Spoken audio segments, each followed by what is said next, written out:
Let's keep thinking about distributed loads. And here's an example. You're going to notice that this is also similar to your next problem in your quiz. And we're going to figure out how big are the reactions at A and B. So first of all, let's draw a free body diagram. So I pulled the body free from its supports. I replaced the supports with reaction arrows. I didn't show an X reaction for the pinned connection because it's the only X, and so it's 0. So anyway, this distributed load for the beam is 10 pounds per foot, and the beam is 12 feet long. So if it's 10 pounds per foot and it's 12 feet long, what is the total weight? It is 120 pounds. 10 pounds per foot times 12 feet is 120 pounds.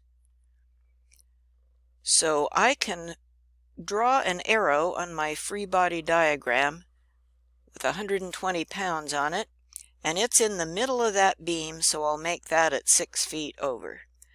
Then we have another arrow for the 15-pound weight, and it's 4 feet over, and there it is. Yay! Okay. And now, digging around in your toolbox, your equilibrium equations, you notice here's sum of all moments equals 0. That's the one to start with. And we're going to take moments around A, so let's plan ahead and think about the direction of the moments.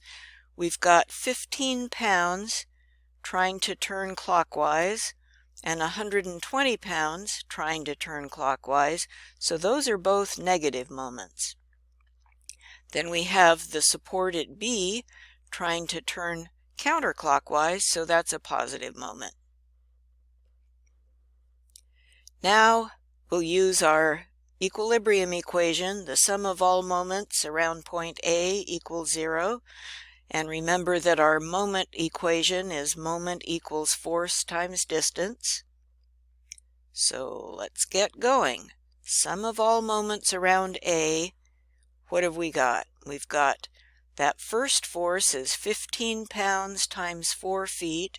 That's force times distance, and it's a negative moment because it's clockwise. Then we come to 120 pounds times 6 feet. It's a negative moment because it's clockwise. And then we come to B at 12 feet over, and it's a positive moment because it's counterclockwise, and those all add up to 0. All right, now we'll start multiplying some of those terms in the parentheses to get numbers out of them. So we've got negative 60, negative 720 plus 12b equals 0. Or negative 780 plus 12b equals 0. Let's add 780 to both sides, so we get 12b equals 780. And now we want to find b, so we'll divide both sides by 12. As long as we do the same thing to both sides, they're still equal.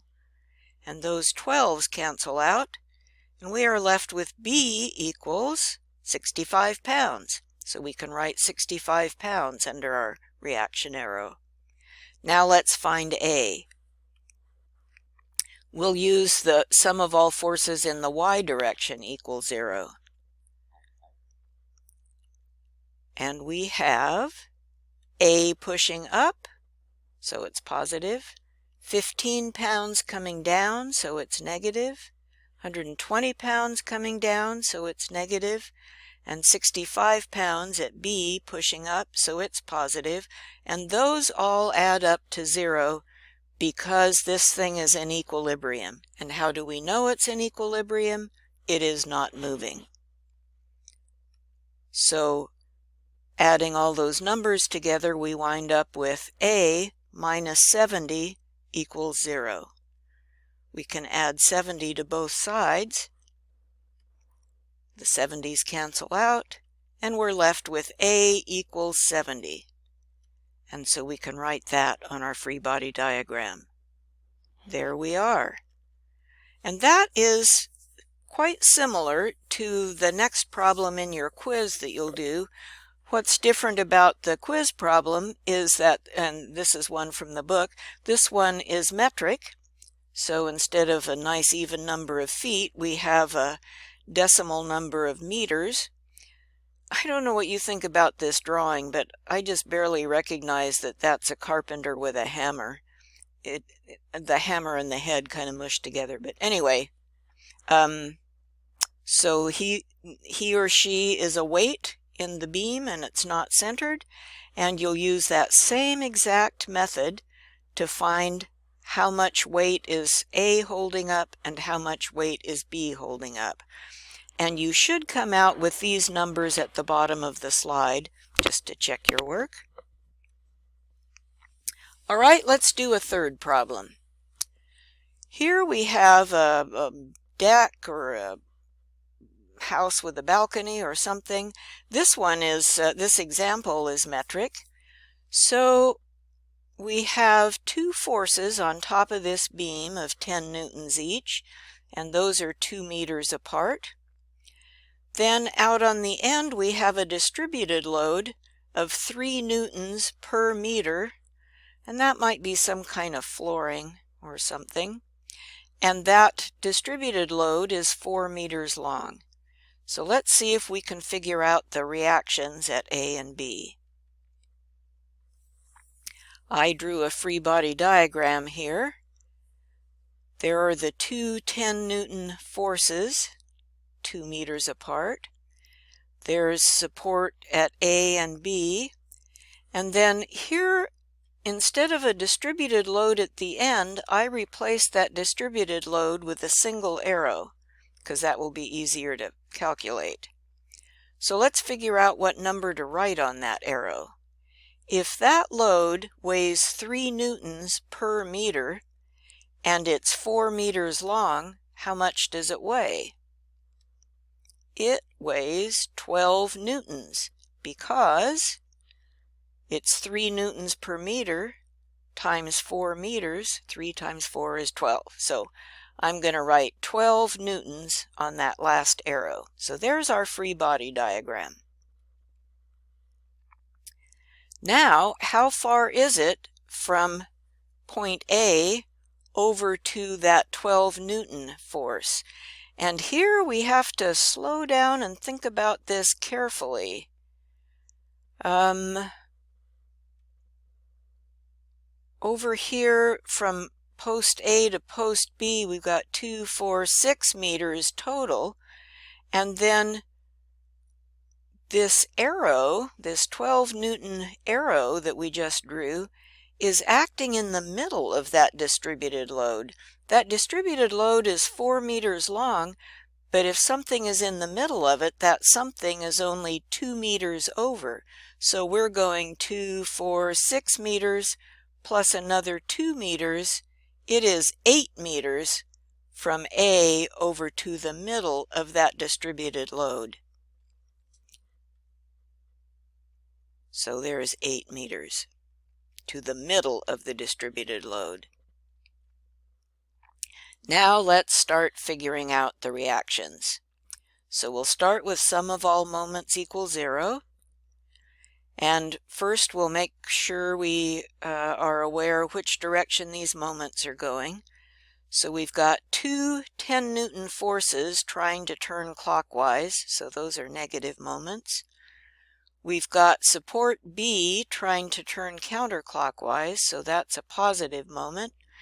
And we've got the distributed load represented by the 12 Newton arrow at the end here, and that's trying to turn clockwise, so that's a negative moment. All right, now we know what direction we're going.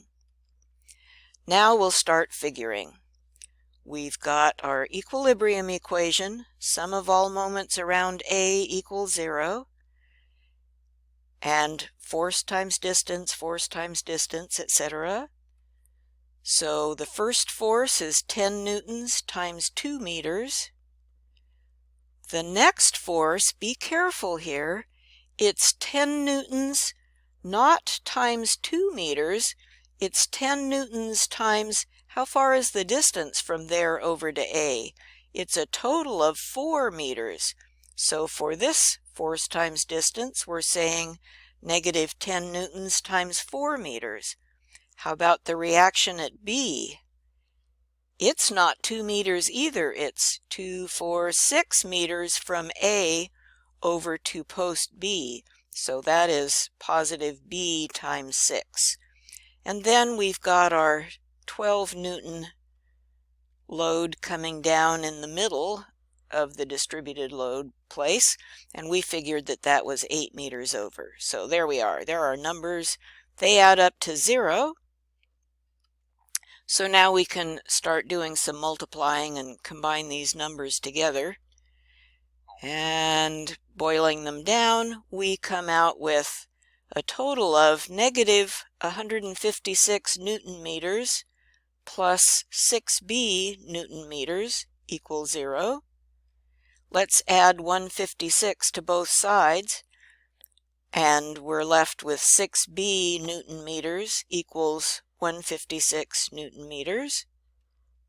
And we'll divide both sides by 6. The 6's cancel out, and we get B equals 26 newtons. So we can write 26 newtons under post B. Now let's find A. For that, we'll use sum of all forces in the y direction. Here's our equation, our equilibrium equation. So they add up to A going up, so it's positive. 10 newtons coming down, so it's negative. 10 newtons coming down, so that's negative. 26 newtons going up, so it's positive.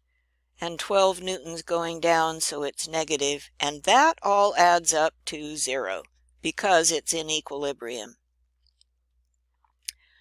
So combining all those numbers together, we got positive A minus 6 newtons, that's what it all adds up to, that equals 0. So let's add 6 to each side.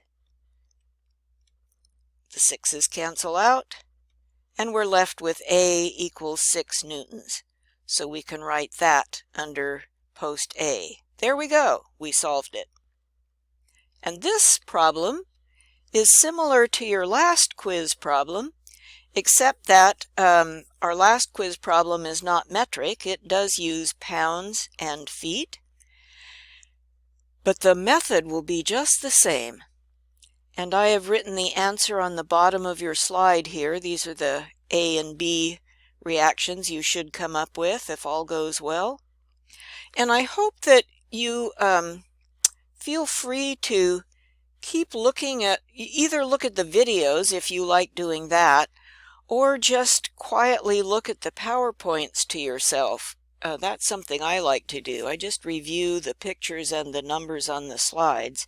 And you can even use them as a sort of a cookbook sitting next to you while you go through the quizzes.